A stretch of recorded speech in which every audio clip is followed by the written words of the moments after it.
মোহন আমার নির্বাসন কক্ষে অত্যন্ত বিচলিত, আহত। আর আমি যদি এখন তাকে মুক্ত করে দিইও, তাহলে সে হয়তো আরো কোনো বড় ভুল করে বসবে, আর তা আমাদের জন্য মঙ্গলজনক হবে না। তাছাড়া মোহন আমার মুক্তির পদ্ধতি রাজনৈতিকভাবে প্রচন্ড জটিল। মোহন আমার জন্য আমার প্রচন্ড চিন্তা হয়। ও নির্বাসন কক্ষ থেকেই না কোনো বড় ভুল করে বসে। ভগবান, আমাদেরকে দেখো। কি ব্যাপার, তুমি এখানে? অনেক দিনের জমে থাকা কিছু জটিল হিসেব বাকি আছে, সেগুলো এখন মিটিয়ে নেওয়াই ভালো। তাই আপনার কাছে এলাম। জটিল হিসেব মানে? মুখে তুমি যাই বলো না কেন সমৃদ্ধি, বাস্তবে তোমার মত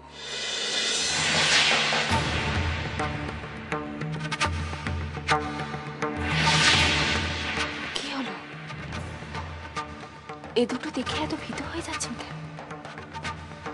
আপনাকে বললাম না আমি ভালো খেলোয়াড় হতে চাইনি, তাই তো এই দুটো আপনাকে আমি ফিরিয়ে দিতে এলাম। সমৃদ্ধি, আমি এগুলো নিয়ে কি করব? আত্মরক্ষা করবেন,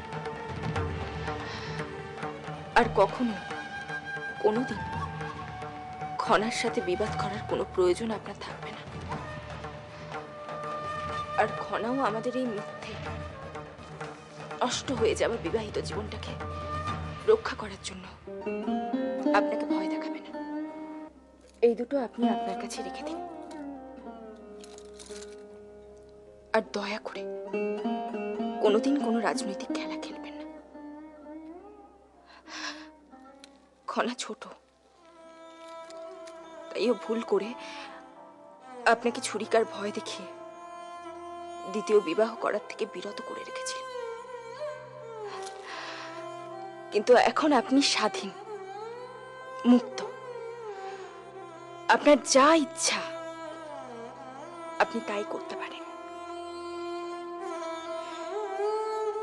শুধু একটা কথা আপনি মনে রাখবেন, একজন রাজপুরুষ হিসাবে আপনাকে জয়ী করলাম আমি, আমার বদান্যতায় আপনি জিতলেন। আমার কাছে ঠিক এটাই স্পষ্ট হয় না। সত্যি বলছি, এটা আমার কাছে স্পষ্ট হয় না। নারী বলে সাহসিকতার সিদ্ধান্ত নিলে আত্মবলিদান দিতে হবে, হে আবার কেমন কথা?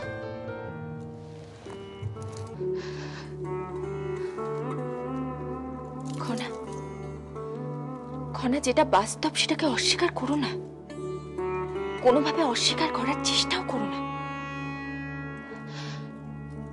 আমি এতক্ষণ যা বললাম সেটাই আমাদের সমাজে বিবাহিত নারীর বাস্তব জীবন।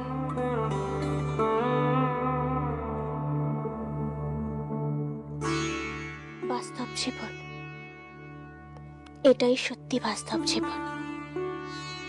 বিবাহিত জীবনটা যদি এতটাই কদর্য হয়, তবে কি আমাকেও এই কদর্য রূপটার সম্মুখীন হতে হবে? না না না, এখন থেকে খনার সাথে সমস্ত বাক্যালাপ বন্ধ রাখতে হবে আমাকে, যাতে পরবর্তীকালে এই কথা না বলাটাই আমার অভ্যাসে পরিণত হয়। তখন হয়তো এত বিচলিত হব না, এত উত্তেজিত হব না, নিজেকে শান্ত রাখতে পারবো। কিন্তু এখন কি খনার সাথে কথা না বলে আমি কি করছো মিহির? এই দেখো তোমার জন্য কি বানিয়ে এনেছি, তোমার সবচেয়ে পছন্দের। মা, আমার খাবার কোনো ইচ্ছে নেই। খাবার ইচ্ছে নেই মানে?